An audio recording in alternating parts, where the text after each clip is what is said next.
Istana Vas Glasial. Ini adalah salah satu pasukan puncak tiga ras manusia yang paling langka. Bahkan jika itu adalah masa subur, ia memiliki lebih dari 1000 disiplin ilmu. Karena teknik kultivasi Vas Glacial Palace sebagian besar didasarkan pada Yin Cult Attribute. Di antara mereka, murid perempuan menyumbang hampir 99%. Pada saat yang sama, Vas Glacial Palace juga merupakan tempat yang paling dikagumi oleh pasukan puncak, bahkan lebih baik daripada gerbang pedang dan bulu dari Castor. Karena wanita yang mempraktikkan teknik kultivasi atribut Yin memiliki manfaat besar bagi banyak fisik langka. Menurut rumor, jika kedua fisikes adalah spirit fisikes yang langka, menggabungkan mereka akan membuat lebih mudah untuk menembus misteri, dan bahkan seseorang pernah menembus penghalang secara langsung dan dipromosikan menjadi suci. Oleh karena itu, meskipun murid langka di Vas Glacial Palace, sering ada orang yang datang berkunjung, dan semua yang memenuhi syarat untuk mengunjungi Vas Glacial Palace semuanya adalah orang-orang terhormat. Misalnya, sekelompok anak muda berbakat yang datang ke Vas Glacial Palace saat ini, masing-masing adalah pemimpin generasi muda. Menarik satu jauh lebih baik daripada putra suci Ying Sanhui. Tanda seru. Tanda seru. Tian Haoyu di mulut wanita berbaju hijau itu bahkan lebih menakjubkan. Dia adalah adik dari kelompok penegakan hukum ras manusia. Yang lebih menakjubkan lagi adalah dia baru berusia 78 tahun.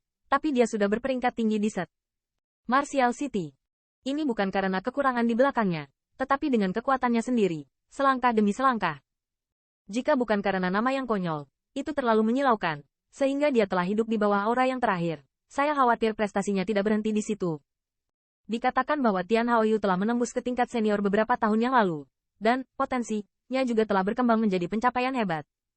Selama dia melangkah lebih jauh, dia bisa menembus boneka level suci dan menjadi orang suci yang dihormati oleh 10.000 orang. Tian Haoyu bukan yang pertama kali mengunjungi Vas Glacial Palace. Semua ini karena ada Yinman alami di Vas Glacial Palace. Secara teoritis, mereka yang lahir dengan pembuluh darah Yin tidak dapat tumbuh sama sekali. Biasanya paling banyak berusia 17-18 tahun. Mereka akan menghilang keharuman dan batu giok yang hancur. Namun, Tian Haoyu memiliki informasi orang dalam, dan Lu Lingying tidak hanya sesederhana Yin Mai alami, tetapi bahkan lebih jarang lagi. Dia memiliki seperangkat teknik kultivasi untuk mengendalikan Yin Mai alaminya. Fena Yin yang lahir secara alami jelas tidak lebih lemah dari fisik roh manapun yang jarang terlihat dalam 1000 tahun. Jika Anda dapat mengontrol pembuluh darah Yin di dalam tubuh, itu akan sangat menakutkan. Dalam sejarah ras manusia, belum ada inkarnasi lahir yang telah berkultivasi menjadi pencapaian hebat. Namun, di Vas Glacial Palace, ada beberapa fisik yang mirip dengan fisik bawaan dari pembuluh darah Yin alami. Setelah pelatihan dalam pencapaian hebat, mereka tanpa kecuali, terkenal, dan bahkan orang asing pun takut akan hal itu. Dan Lu Lingzeng kemungkinan besar adalah orang pertama yang mengendalikan denyut alami Yin. Oleh karena itu, sejak Lu Lingying datang ke Istana Vas Glacial, berbagai pemuda tampan yang datang berkunjung membawa berita terus mengalir. Mereka semua ingin mendapatkan hati Lu Lingying. Dengan cara itu, dia dapat menggunakan urat Yin alaminya untuk menerobos. Dan yang lebih penting, seolah-olah dia menikahi wanita seperti itu, kekuatan di belakang mereka juga akan meningkat pesat. Aula Pavilion Han. Awalnya, itu hanya aula samping di Vas Glacial Palace. Setelah Elf Lingying datang, dia diberikan oleh Su Hua sebagai tempat kultivasi di normalnya. Namun, saya tidak tahu kapan berita bahwa Lu Lingzhen lahir dengan Fena Yin. Pavilion dingin kehilangan ketenangannya yang biasanya. Tak terhitung banyaknya orang muda berbakat yang datang ke sini hampir mendobrak ambang Pavilion Han. Dalam hal ini, Lu Lingying dan Su Hua telah menyebutkan beberapa kali. Tetapi yang terakhir juga karena tekanan yang diberikan oleh semua pihak, dan hanya bisa menutup mata. Pada hari ini, banyak orang datang mengunjungi Pavilion Heng. Di aula besar, Elfling yang berpakaian preman duduk dengan tenang di kursi. Meskipun tidak ada riasan tebal dan riasan cerah, dia seperti kembang sepatu di dalam air, dan dia tidak ada bandingannya. Pada saat ini, alis Lu Lingdai sedikit mengernyit, dan wajahnya tampak sedikit tidak menyenangkan. Di kursi sampingnya, duduk seorang pria muda yang tidak biasa. Pemuda ini memiliki temperamen yang luar biasa, seperti dewa suci yang keluar dari zaman kuno.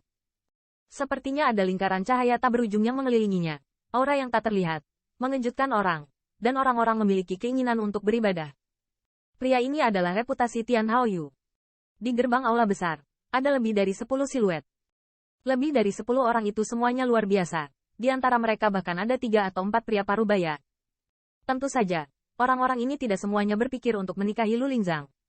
Lagi pula, bahkan Tian Haoyu pun makan, dan mereka tidak begitu percaya diri.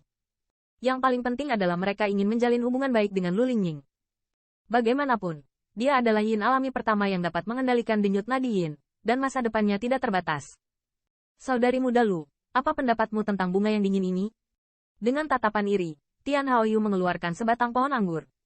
Tanaman merambat bunga ini sangat aneh. Rimpangnya seperti salju putih, dan bunga di atasnya seindah es. Saat Tian Haoyu mengeluarkan bunga ini, suhu di ruangan ini, yang sudah sangat rendah, tiba-tiba turun. Orang baik, setidaknya 3000 tahun bunga sedingin es.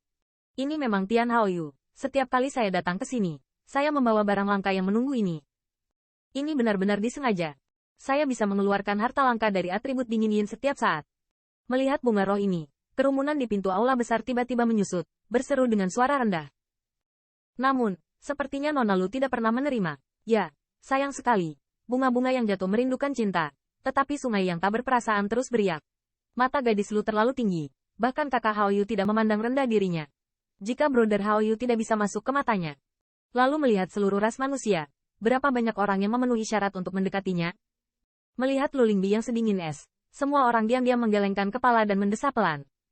Benar saja. Di hadapan bunga sedingin es yang tak ternilai ini. Lu Lingying bahkan tidak pernah melihatnya. Temperamen ketidakpedulian langsung menolak orang lain dari 1000 li. Dalam hal ini, Tian Haoyu tampaknya sudah mengetahuinya, dan dia tidak malu. Karena dia sangat yakin bahwa selama dia membayar cukup, suatu hari dia akan memenangkan keindahan gunung es ini. Ketika saatnya tiba, dengan perpaduan urat yin alami, mungkin dia bisa melangkah lebih jauh, bahkan menghilangkan bayangan orang itu dan keluar dari lingkaran cahayanya. Karena dia tidak mau mendengar bahwa di populasi lain, dia adalah adik seseorang. Dia adalah dirinya sendiri, Tian Haoyu. Meskipun ras manusia adalah jenius berbakat yang paling mempesona, Tian Haoyu tidak mau hidup di bawah auranya. Ini dia. Brengsek dingin. Saat Tian Haoyu hendak pergi, di luar aula besar, tiba-tiba terdengar gumaman.